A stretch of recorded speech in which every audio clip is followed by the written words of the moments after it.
Hi, I'm Tony Velasquez. First up, our science and tech wrap. In the U.S., film buffs love September because it's summer and the huge action movies and superhero franchises all come out of the woodwork. For the IT industry, September is also like having back-to-back summer blockbusters, only with many tech giants releasing new gadgets with wide-eyed nerds ready to give their money and their approval away.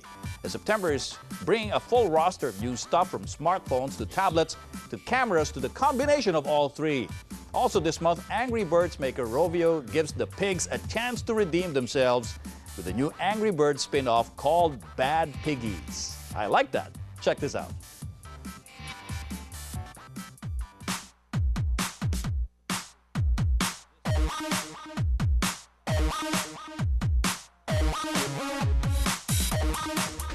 It's almost here. Operative word, almost. Apple continued to drum up speculations surrounding the next generation iPhone after it sent out invitations to a September 12 event in San Francisco. The cryptic invitation only featured the number 12 and a shadow of the number 5, which fanboys and girls think is a clue to an iPhone 5 release. The iPhone is Apple's top-selling product, accounting for about 70% of its profit. And since Apple has basically told everyone to save the date, word got out to the right people, and now the shares of Apple are up. A late-day surge on shares of Apple Incorporated also helped boost the rest of the tech sector following an earlier sell-off. Apple gained nearly 1.5% to close trading at $674.97. A slump on shares of Facebook and several semiconductor firms weighed down the tech sector last Tuesday. But it's not only Apple and Fashion Week that will fill your thoughts this September. Nokia, Motorola, Amazon, and HTC are also on the calendar as they parade their new high-profile gadgets. That's because the tech giants want to be on your holiday shopping list. Nokia got the first dibs at the September 5th reveal as it shows off its latest Lumia phone, powered by Microsoft's Windows 8. Competing for the spotlight the same day, Google's Motorola is unveiling a new smartphone. Now that company is expected to target the higher end of the smartphone market. One day later, on September 6th, Amazon's latest Kindle tablet hopes to fire up sales. And on the 7th, Sony will be on deck, along with its latest tablet under the Xperia brand. Rounding out the month, September 19th, phone maker HTC may just make announcements about a 5-inch phone. While Apple may be dominating the courtrooms and in the stock market, Samsung, Nikon, and others are pushing the competing Android operating system into new territory: digital cameras. These new phone camera combo could become a new product class itself, the Famera. This is the Nikon Coolpix S800C, a respectable 16-megapixel sensor, a 10-time zoom, Wi-Fi, and most importantly, an Android brain. Do not be fooled by its simple demeanor. This is actually one of Google's many ploys to bring its gadgets closer to the consumers. In fact, here's another one. This is the Galaxy Cam. It takes the Android hybrid concept even further, rocking a SIM card slot for 3G and 4G mobile connectivity anywhere. Rovio, the makers of the hit game Angry Birds, turns the franchise on its head by letting the fans play as the pigs. Bad Piggies will be out on September 27th, so casual gamers on iOS, Android, and Mac can play as the second most loved characters in the Angry Birds universe. Angry Birds reached more than 1 billion downloads in May, according to Rovio.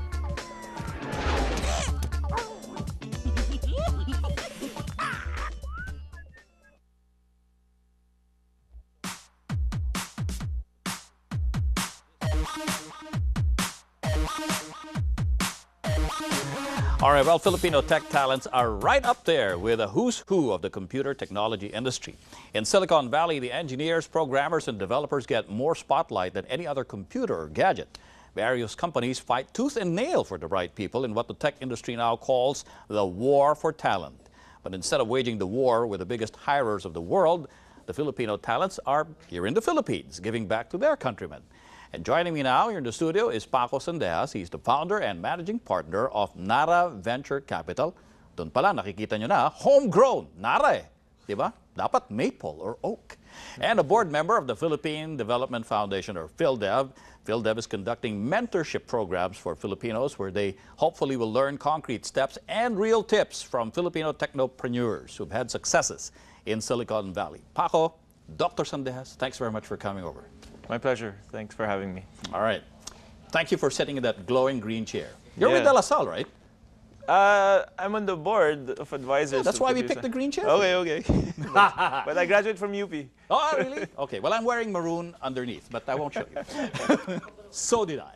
Anyway, you know, a lot of people now are hearing about private companies who are encouraging startups. I mean, they have all these hackathons. They invite these people to come over. All right, let's pitch your idea and let's see if you can actually make something out of it, and we'll finance you, right? What do you think about all these developments? I think they're really good, right? I was part of a foundation called MIT Peso and the Brain Gain Network. We've been trying to do this for probably, and actually in my previous venture capital firm, H&Q, Asia Pacific, we've been trying to do this, drum up more entrepreneurship. Yeah. Because in the past, everyone just wanted to work for a big conglomerate and say, I like a cushy job. Sure. And it's actually more exciting to be an entrepreneur, and you can earn your own keep, and you potentially could make more money. And we need these guys. Yeah. And so these programs are to encourage the entrepreneurs. I But think the it's very good. entrepreneurs now, actually, if you see all the local tech companies sponsoring these events and identifying the talent, they eventually wind up working for these companies too, right? Yeah, it's a little sneaky, I think, honestly. I mean, you don't really see a conglomerate sponsoring it because why would they do it? It's more like, okay, a sponsor, see what happens and hire.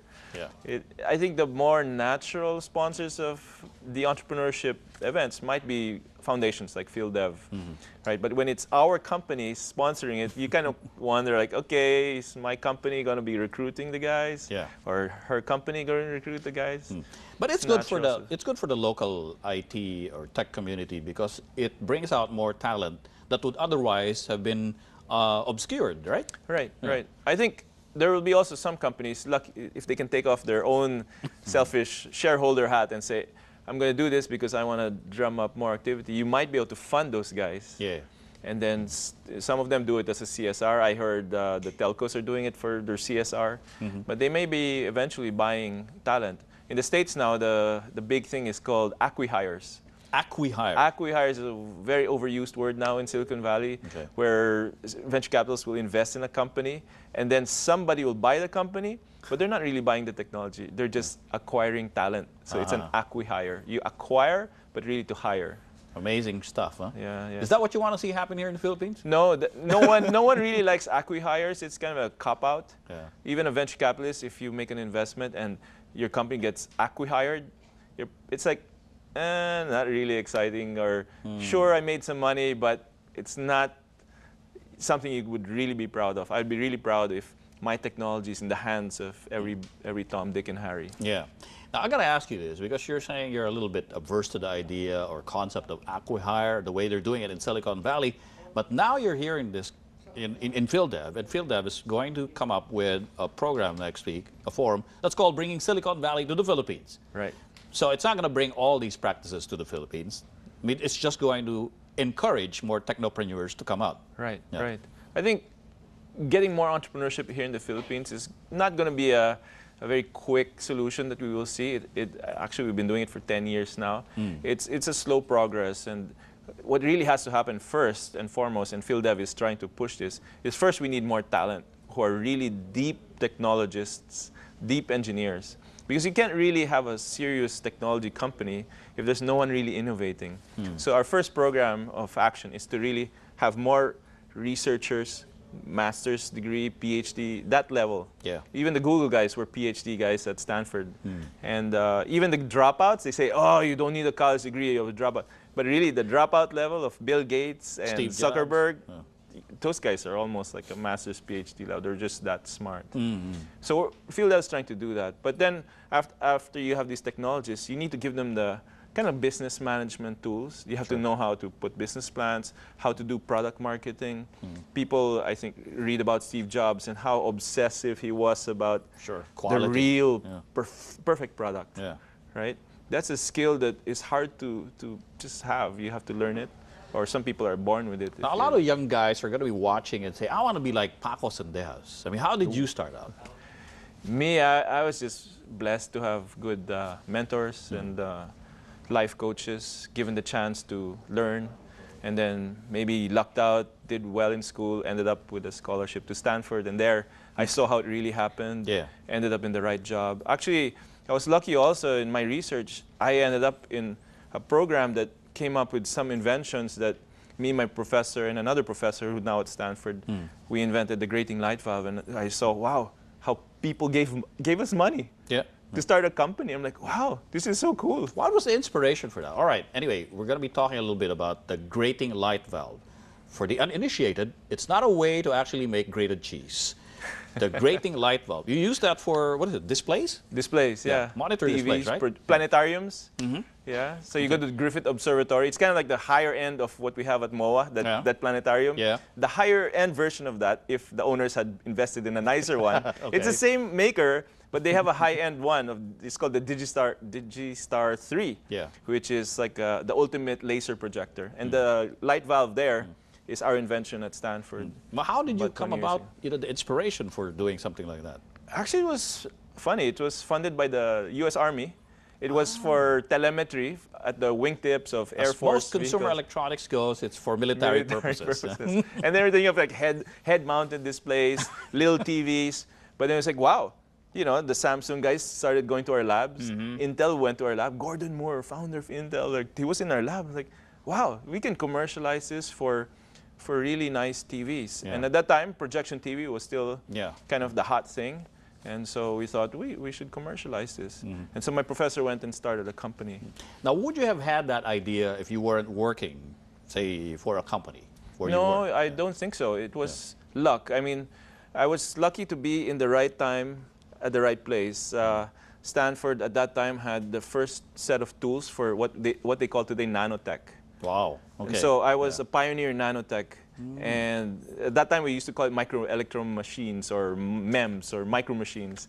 And we thought, hey, you can do this micro machine, and I can shine light on it, and I can physically move it, and then I can do optoelectronics. And I'm like, whoa, this is cool. And at Manila, even though the smart guys in UP were there, we didn't have those tools. So even if it was the same person, I don't think I would have come up with this idea. Then my professor helped me.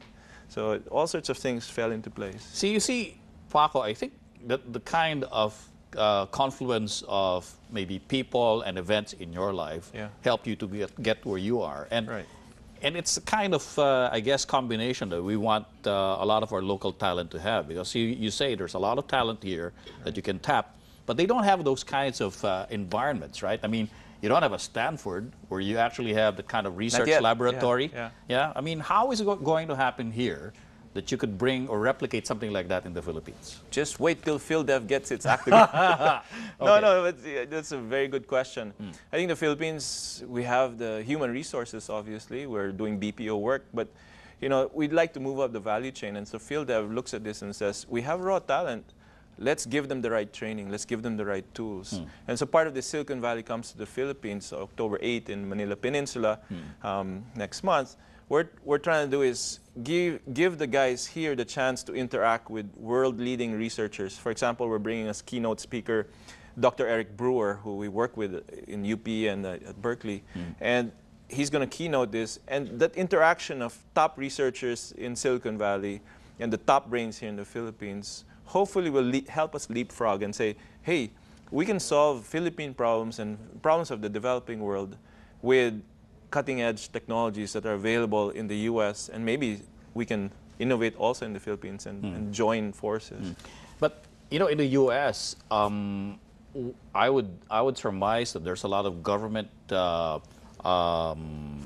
funding or even initiatives that they actually give to the tech sector. But do you see that thing happening here? When the new Aquino administration came in, obviously one of your PhilDev founders, Dado Banatao, even visited President Aquino to tell him, I want to see more funding for science and technology. Do you see it happening now? I hope so. Right now in Congress is a budget proposal that will fund this. So if our congressmen have a vision for the future and can look to beyond BPO, I think we can be funding significant research in our UP, La Salle, Ateneos, Mapua, Cebu. These things can happen. We just need to have the political will to say, you know what, we always want to take care of the poor. We always want to give them what they need, but yet we have to plan for the future. And so the Congress has to give some money so that we can leapfrog this problem of always buying technologies from the rest of the world. Let's make some of it locally. Sure. And that's what we're trying to do. And Dado has convinced this cabinet. President Noynoy is very supportive, and it's there. It's in the budget. Fantastic. So let's cross our fingers that Congress does the right thing. All right. Those are really difficult words, that Congress can do the right thing. I think they will. I'm not going to hold my breath on that. Anyway, Paco, thanks very much for coming over. Hopefully, after your event, bringing Silicon Valley to the Philippines, so we do see the kind of the emergence of the techno entrepreneurs that you want to see leapfrogging into that next stage. Thanks very much for coming over. Thank you. Well, coming up, the MMDA really wants us to beat the traffic with the release of their BlackBerry Traffic Navigator app. Keep it here on Future Perfect Tech Shorts.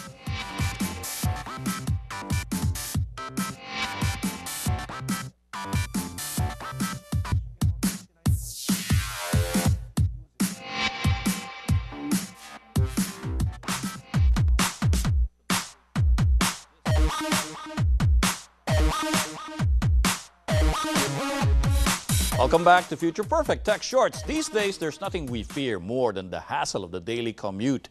But technology has given somewhat a respite for some motorists with the release of traffic navigators from the Metro Manila Development Authority.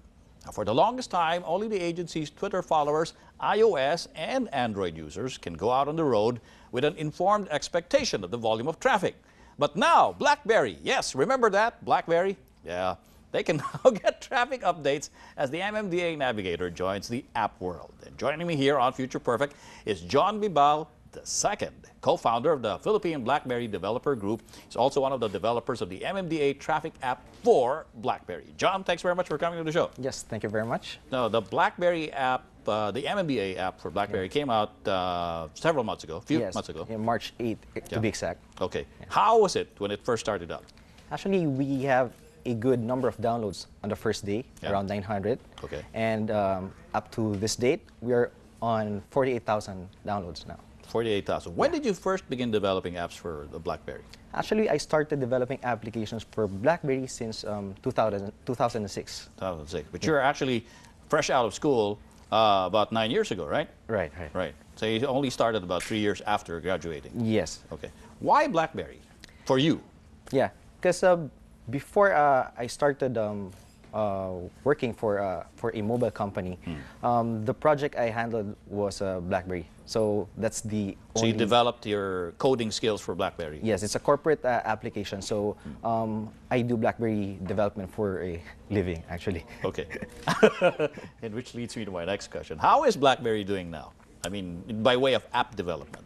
Yeah, in terms of app development, actually the tools right now are great. Okay. And the APIs and the services that are coming out, especially for the upcoming BlackBerry 10, is quite a good tools. So right now, what BlackBerry is doing is encouraging app developers to create good quality apps using those good quality tools that they have. I see. So there's still a lot of support for BlackBerry developers. Yes, coming from RIM. Right. They have a good support, especially for developers right now. Okay. Now, how much support did you get, when you were developing the BlackBerry MMDA app? Yeah, actually, the MMDA application was a pro bono. So we are doing it just for, for the love of it. Ah, yes. Okay. So we don't want BlackBerry to, get left behind. So we decided to do it. Oh, it's not getting left behind, is it? Do we still even remember it? All right. But anyway, when it comes to ease of use and the kind of interface, of course, we're very familiar with what it looks like on iOS and on Android. How much more different is it, or how much easier is it to use on BlackBerry? Yeah, actually, there's a different, there's a little bit of a difference between the iOS and then the Android, because we need to support non-touchscreen devices. Yeah. So we usually need to support the trackpad. Okay. So actually, the best way to use it is to use the line view instead of the map view. Line view. Yes, the line view. It's more useful. And it's just going to show you like the color code, whether the traffic is medium, light, or heavy. Right. Yeah. It's a color-coded scheme. Okay, just put it up on the screen on Okay. the device you have there. You have that BlackBerry Playbook. Everybody still remembers that. Yeah. Actually, we have two versions. One is for the smartphone, and the other one's for the tablet. So right now, I'll be showing the tablet because it has a bigger bigger screen. Bigger screen. I mean, all right. So basically, there are different. There are two kinds of views. One is the map view. Okay. There. Yep. And then we have the line view, where there are different streets, and you can see. It's gonna refresh. Right? Yeah, there's a refresh button here. Okay. Yeah. Well, it requires an internet connection for the tablet, since the tablet only supports Wi-Fi. Wi-Fi. Yeah. Are you connected now? Yes, I'm You're connected. tethered to your. Yeah, to my to your BlackBerry. BlackBerry. Okay. All right. Yeah. And then, of course, there are the frequently asked questions, where it's a very informative section of the application. Okay. And of course, a directory of the MMDA organization. Yeah. Now, you heard our earlier guest, Dr. Yes. Sandejas, and he was saying, they've got you've got a lot of local talent here in the Philippines, and what they really need now are the tools. What they really need now is more financial support. Do you think that that's something that you already have, being a BlackBerry app developer? Yes, the norm in BlackBerry development here in the Philippines is more of corporate Corporate so apps. that's why there are less consumer applications that are exposed in BlackBerry app world. But right now we are trying to convince developers to create applications, and then of course for more consumer-oriented which is more open to funding, because corporate apps, of course, is only very limited to So you're actually making what, banking apps? Yes, we are in banking applications, insurance, ERP connectivities. I have to confess, I've never seen a banking app, because I've actually never really touched a BlackBerry for a long time. So how much more different is it if you were going to make consumer-oriented apps than what you were doing before? Actually, banking apps requires an integration with a banking system. Unlike in consumer apps, it can be standalone, or it can be a utility applications, or probably a game. Okay. So now, as a BlackBerry app developer, and you're saying that yes, RIM OS still has a future. What would be the best app you think that should come up now for the BlackBerry? What do you think should BlackBerry come up with if you were going to design it? Probably I'll be going after some productivity applications, because BlackBerry is now focused on scheduling stuff. Scheduling or task management. Task management. Yeah, because the reason why I'm using BlackBerry right now is that I can do a lot of things with my phone, doing productive stuff while I'm still on the go. Okay. So I'll be focusing more on that. Productivity apps. Yeah. Okay. And basically being productive while being stuck in traffic. Right. Yeah, I'll do that a lot. So when you're checking your MMDA app, we're going to be here like for the next 5 hours. Might as well do something productive with my BlackBerry. Yeah, sure. There are no choice if EDSA is congested and C5 is congested. You have nowhere else to go. Yeah. There's so much the app can do. Yes, of course. Well, John, thanks very much for coming over. Pleasure, of course, to find out what BlackBerry is still up to. Yeah. Thank you very much. We will not forget it that easily. It will not slip away into the night that soon. Thank you very much for coming over. Thank you very much. And thank you for joining us. I'm Tony Velasquez. You can join me again next week when we again examine the present and look ahead to the future perfect of Philippine tech.